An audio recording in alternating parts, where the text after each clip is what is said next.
And welcome back to the booth. Kevin here with Daniel. And we are ready for our semifinal match. We are. Will be watching Sandro again. He just saw defeat Omnitel with his Goblins deck against Martin Stark, who we saw on camera in round 6, I believe, playing his Jeskai Delver deck. Yeah. So Delver is a popular choice for Legacy. Yes, very. And they've been starting to move back to the blue-white-red Delver decks. Yeah. Not playing blue-red anymore with the banning of Treasure Cruise. Yep. So it's time to bring back the Stoneforge Mystics and the True Name Nemesis. So, what do you think about the matchup? It's hard to say. It's been a long time since I've actually played this matchup. Feels like on the draw for Sandro, it's going to be a really grindy game one. But a lot of this revolves around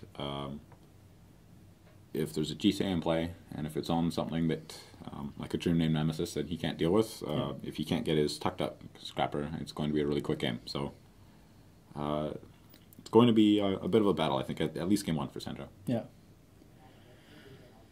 So Martin has a lot of cheap interaction, or not a lot, but he does have 4 lightning bolts and a couple of swords to plowshares, 3 of them to be exact. So he does have cheap interaction to start, and then he goes with dig through time, and ponders, and brainstorms. Yep. For Force of Will for 4 days is something I haven't seen. I guess blue-white-red Delver. I don't remember. I guess the list from before Treasure Cruise, but I don't remember blue-white-red Delver playing a lot of days. It's interesting to see. But we looks like players are shuffling up and drawing their opening hands. There we go. So let's see. Sandro is drawing. So we'll have Martin will be on the play in game 1. Yeah. So let's see what the players think about their hands. What kind of hand does Martin want to keep here, typically? Martin's looking for something here with in some cantrips, ideally some amount of removal, and probably a Stoneforge Mystic. Yeah. So they're both keeping, cracking a Scalding Tarn to go get one of the quality dual lands, probably. Yeah, so I didn't get a good look at Martin's hand here, but I guess he's border. just going to be... you'll be leading on most likely it's either a Delver of Secrets here or a Ponder. Yeah.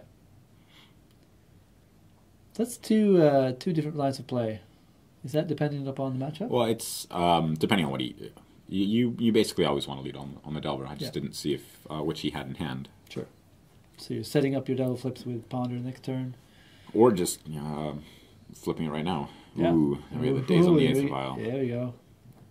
Slowing him down. And this flipping. This could be a quick game. This is what Delver can do to you. Yeah, flipping into permission. So this is what the Jeskai Delver deck does. He plays it turn 1, and then he protects it with permission. Yep. And here we go, Ponder, setting up these next couple of draws if he intends to keep those on top. We'll see what he thinks. Delver's still a good card. Yeah, so it looks like... can I see what Sandro's got going on over there? It's got... Looks like he's a little light on lands. Pyrokinesis? Is that pyrokinesis? That is a pyrokinesis. Yeah. So it looks like he's a little light on lands, which is unfortunate given... given the 4 days. Well, given the Aether Vial. I think that he's I've done that a lot with Goblins and, again, with Death and Taxes. You keep a lot of hands that kind of... You might have one land, and it might not even be colored land in the case of Death and Taxes. And if that Aether Vial doesn't stay in play, things go pretty poorly. Yeah, you're very constricted with your plays, and that slows you down a big time. So let's see, Martin is shuffling here. He did not like what he saw with the Ponder.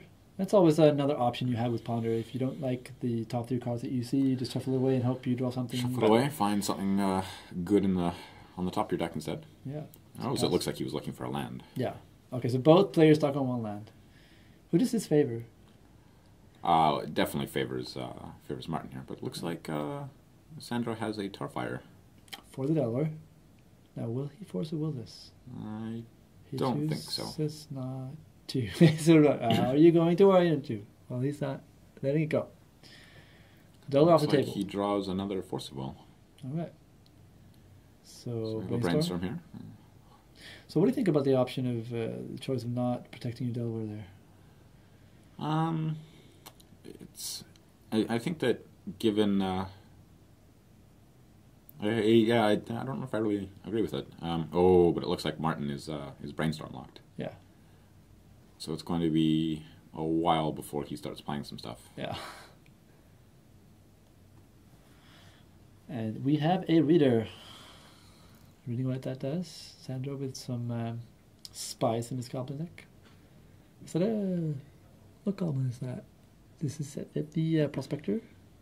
That looks like a Prospector. Because that's usually the one that's kind of uncommon in this list. Yeah. Ooh, that Wasteland. Ooh. It's going to be rough for Martin. Yeah. So he's floating. He's floating. Some amount of mana. Yeah, and there's the Prospector. Skirk Prospector. Yeah. So Skirk Prospector is you can sacrifice a goblin, add, I believe it's red mana to your mana pool. Yeah. Has really interesting interactions with another one of in Sandro's list, it's a Goblin Sharpshooter.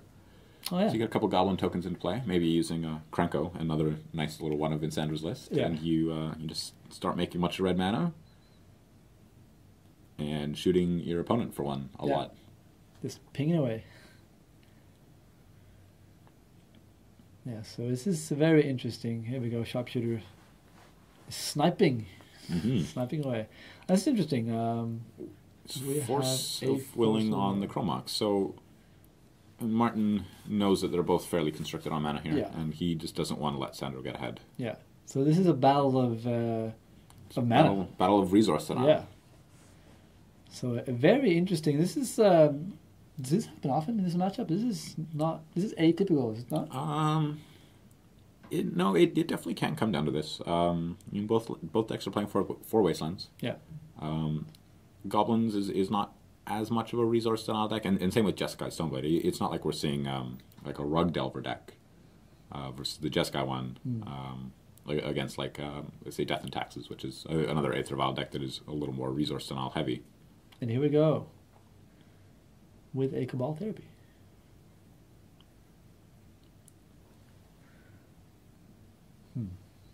So what do you think? What do you think he's naming here? He's got a lot of cards, Martin. See, gets to see the hand. I in the dark here would probably name Jite, because that's maybe Jite or Stoneforge Mystic. Yeah. So those are the cards that you're really worried that your opponent could have that could really bring them back into this game. Yeah. So you wouldn't go with Delver? It depends on what Sandro has in hand. I think I saw him with a Gem Palm Incinerator or a Tarfire. So he might not be too worried about the creature, but I'm not really sure what he named. So he drew a Wasteland. Or he does have it. Let's see. That's always interesting challenge to sequence and prioritize your spells. Like what can you handle, what can't you... and that's why Cabal Therapy is definitely considered one of the more complicated cards to play in Legacies. You need to think of what can't I beat in this spot? What cards could I never beat and just shouldn't worry about? Yeah. And what cards do I think is most likely for my opponent to have in hand right now? But given that your opponent has no lands in play, it's kind of likely for him to have almost anything. Yeah. So a Goblin War Marshal. Let's bring in a buddy. Mm-hmm. Which is... and then we're flashing back the Cabal Therapy. Yep. So the Cabal Therapies are doing a lot of work, even in this matchup. So Martin, looks like Martin's considering forcing this. Yeah. So what is he protecting?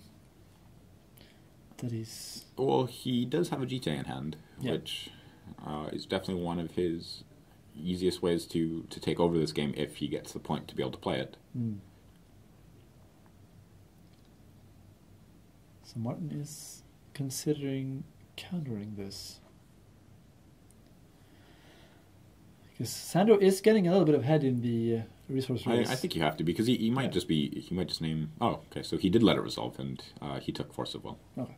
So that's the other option, is that you can Force of Will it, pitching a card. So then, if you assume he's taking Force of Will, then it's just not worth it, because you're just exiling a card for nothing. So here's Delver.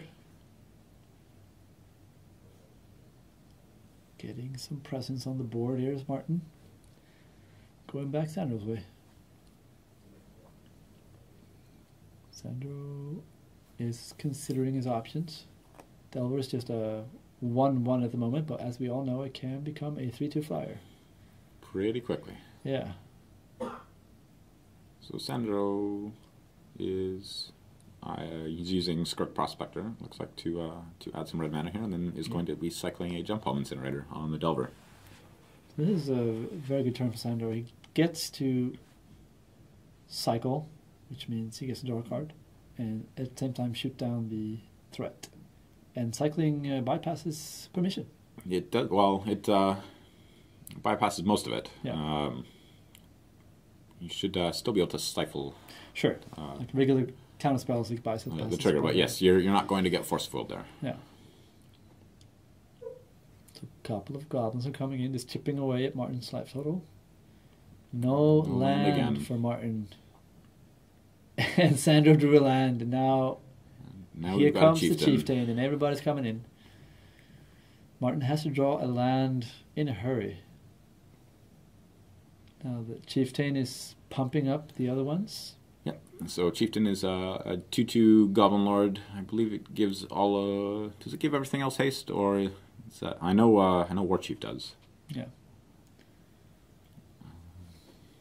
No, I believe it just has haste itself and pumps. Yeah, other goblins get. Yeah, pumps the other goblins. Oh, and haste, I think is what it says. It's hard to read the little card reader we have on screen here. Yeah.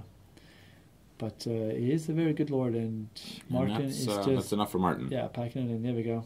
Yeah, it is. Goblin Chieftain is haste for the other. He's generous, a selfless goblin. So all you other guys can have haste, but I'm just gonna... Well, he has haste too. Oh yeah, he does. He's amazing.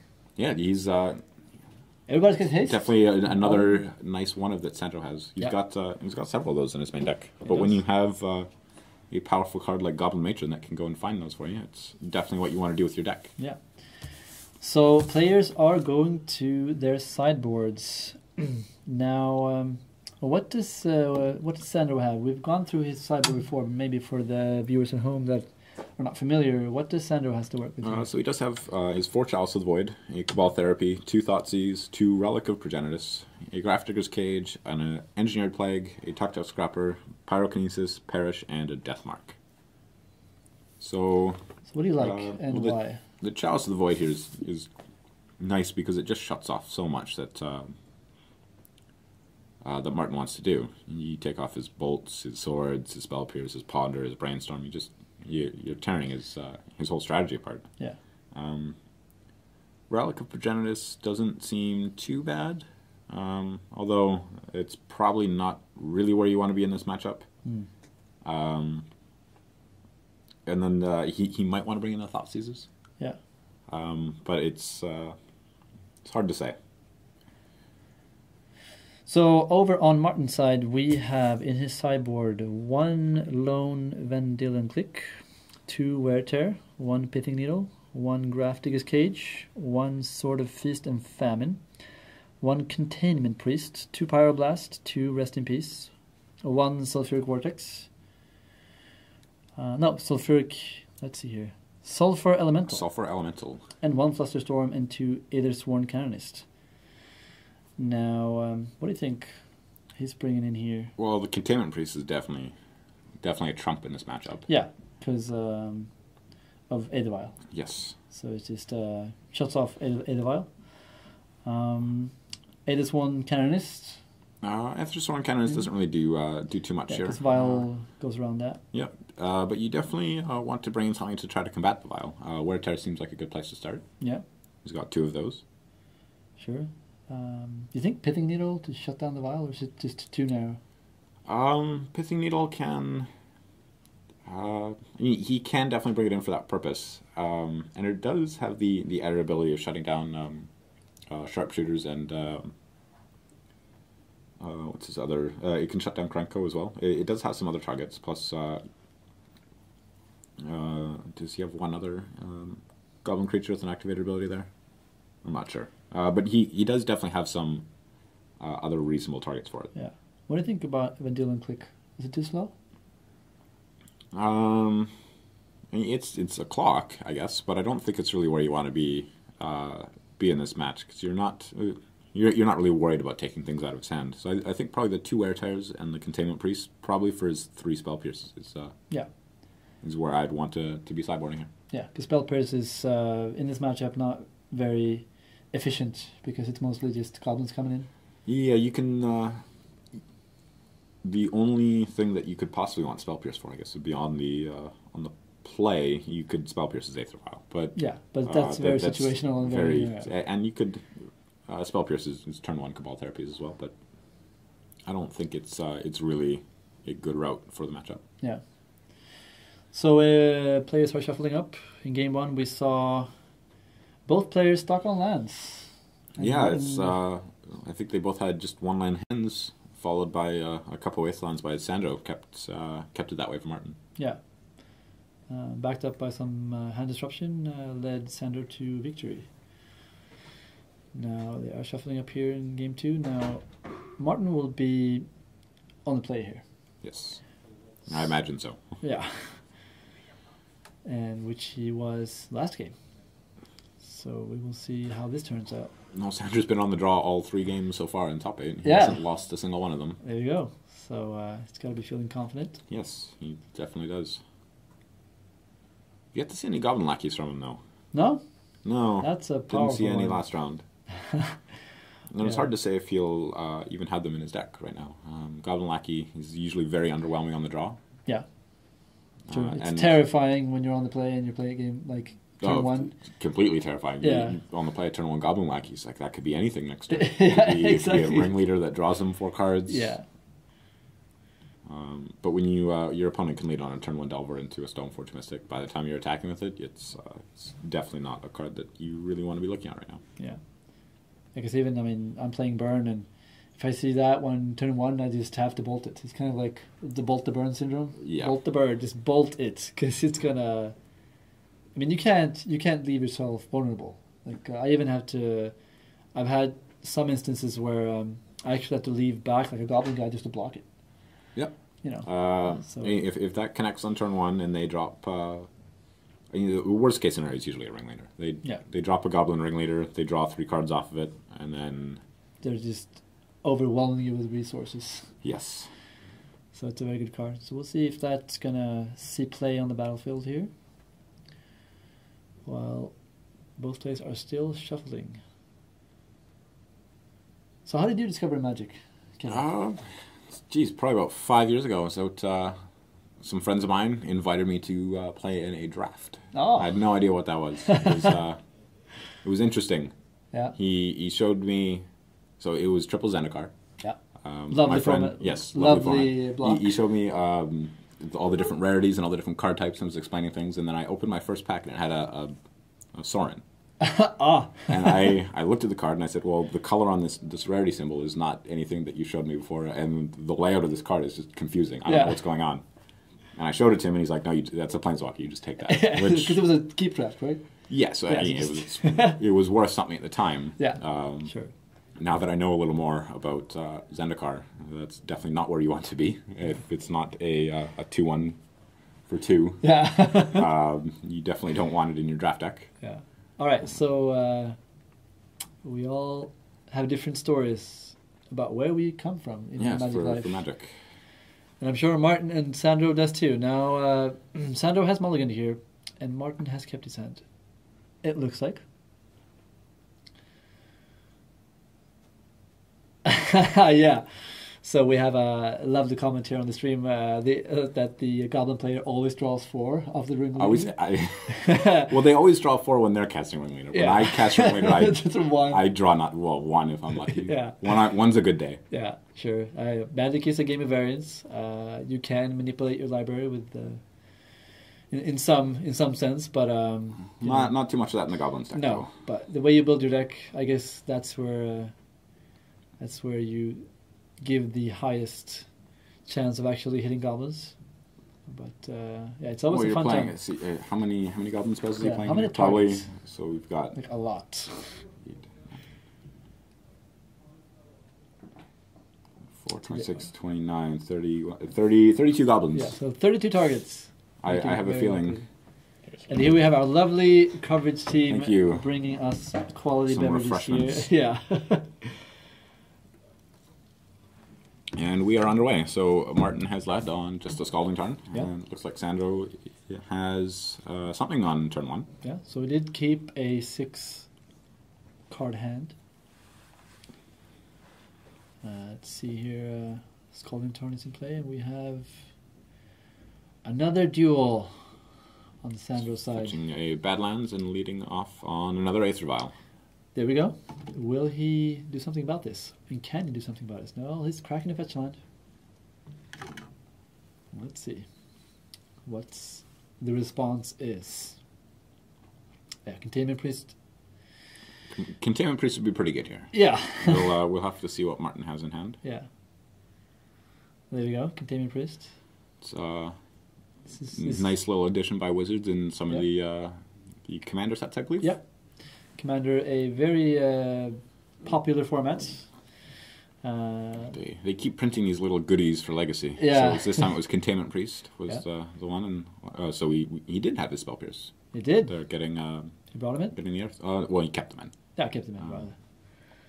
So interesting. So yeah, it was Containment Priest this time. Last time it was True Name Nemesis. Yep. Everyone's favorite new addition to Legacy. Favorite Merfolk Rogue, and we're cracking a Scalding Tarn. And we have a celebrity in Magic, Stoneforge Mystic, which burst onto the scene with the Cobblade deck. It took a little while, though. Yeah, it did. For people to really discover that being able to tutor equipment was actually something you cared about. Yeah. And actually led to some bannings. In Standard, yes. Yeah. And never even saw the light in Modern. No. Fetching a GT, of course, it's probably one of your best cards in this matchup. Yeah.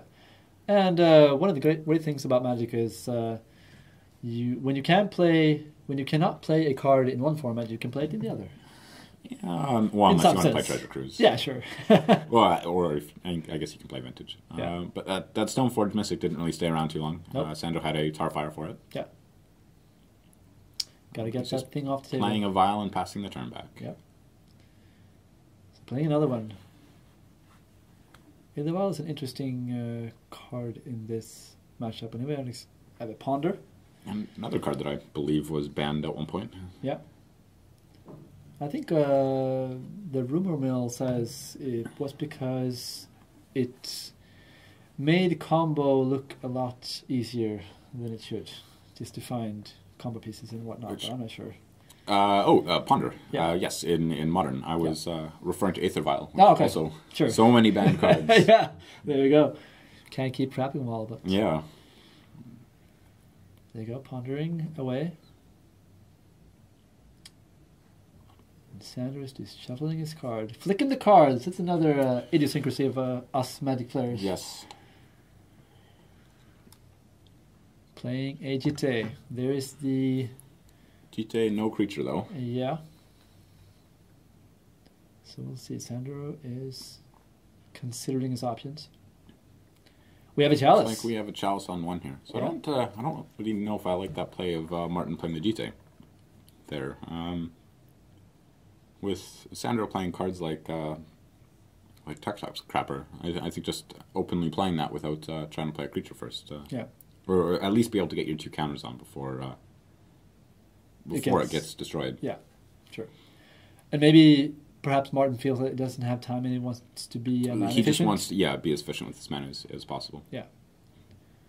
So it's always a thing in Magic that you have to find merits for your plays, and that always depends on context. Yes. And how well you know the matchup. And he's just passing the turn, and we have an activation of Aether Vial. With a Goblin Lackey. Yeah! Speak of the devil! Or the Lackey in this case, and the Lackey appears. Now we have Lackey in play. We have a Vial up on 2, and a chance on 1. And Sandro's obviously, yeah, there we go. All bark, someone else's bite. Indeed. He's coming in, and bolt. A lightning bolt would take it out. We'll see if Sandro has any. Well, we'll see if Sandro remembers that. Aether Vial. Well, if he remembers that Chalice of the Void is in play on 1. Chalice, yeah, exactly. Remembers his Chalice trigger. And it looks like he did. Yeah.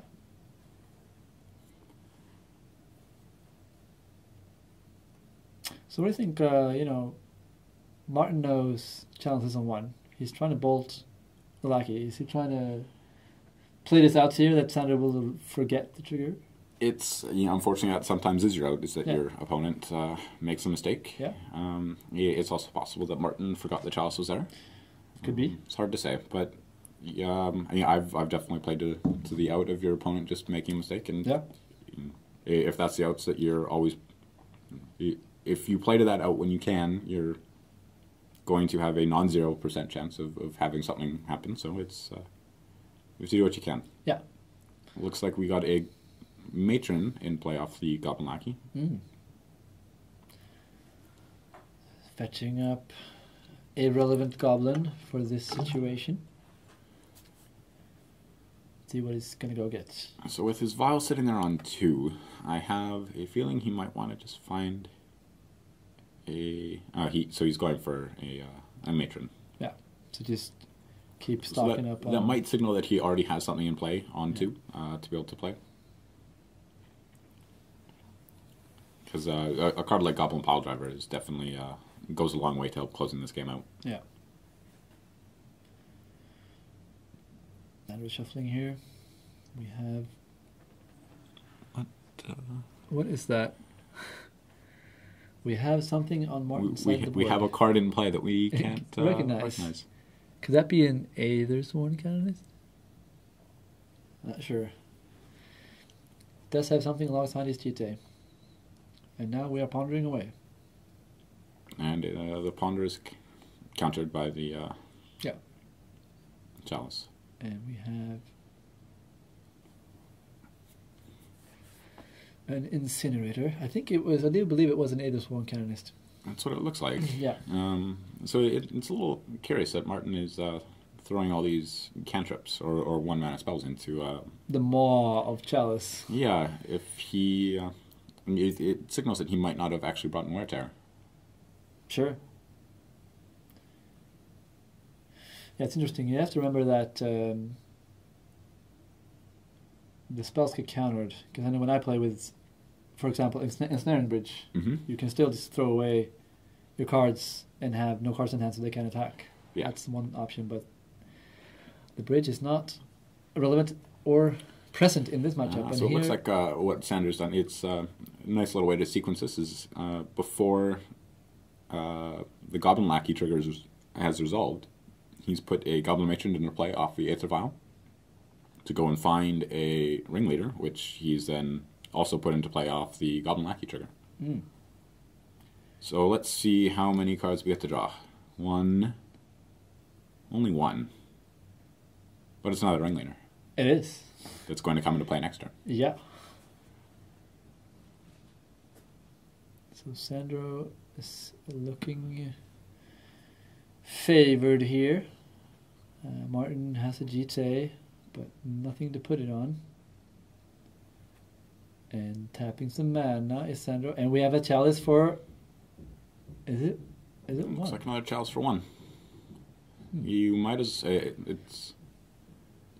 and I guess Martin here is questioning what the converted mana cost was and if it resolves against his own Chalice, but it does. No wasteland. If you feel like Martin has Wear Tear, which he probably does, there's no harm in putting the second one out there. Sure. And now he's cut off red mana, and we have a Delver. A Delver in play. Now that's going to get countered, is it not? Because he has a chalice. Should be. This should I believe get chalice countered. is all spells and not just non. This should get countered. See if the judge will. Well, it's just a mistrigger Yeah. if that is what happened. Sure. So it looks like we hit a Tuk-Tuk Scrapper and another Ringleader.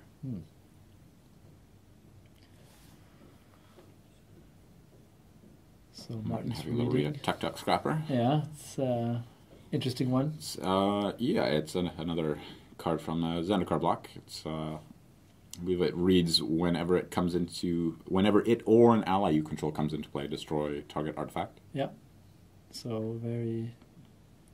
Yeah, so he destroys the Vegeta. Vegeta. Yeah. And now Martin's hard pressed to find something here. Does he have an out? Does he have an answer? He is cracking the Delta. And Sandro with a command presence here. He does fetch up his volcanic island. So he does have red mana online. He's at 6 though. Sandro's at 19. Does he have any way to get back in this? I don't believe he does at this point. So we'll see what Sandro will do here. So we have 2 Chalice of the Void at 1. We have a Vial on 4, which is getting activated. It's presumably the Ringleader. And so we have a Brainstorm in response. Yeah. Martin is just... So I guess Sandro forgot. And he's pumping the fist. Pumping his fist that he got to resolve his spell. Yeah. With Sandro forgetting the trigger. Yeah. So it seemed like he did that really quickly, trying to hope Sandro would forget. Yeah. I mean, that's 2 in a row that he's got, but he did draw the Wear Tear, so... Okay. He does need... The Wear Tear is unfortunately a little too late at this point, Yeah. by the looks of it. And he does need red mana for it, so... He's only got blue, white.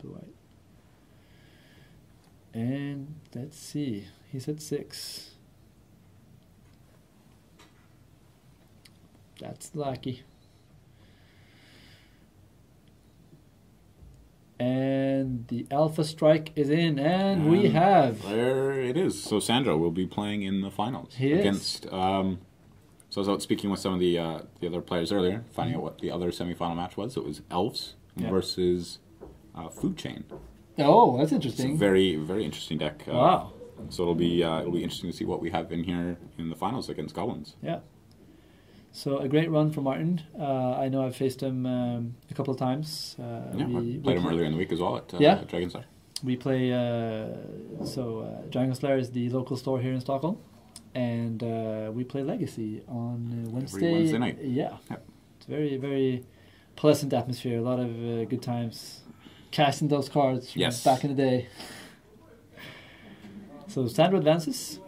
Right, so I don't know if we're bringing the other semi-final match in here. I believe they might be finished already. So we're going to take a short break here and get back to you with either the other semi-final match or the finals. Yep. Thank you.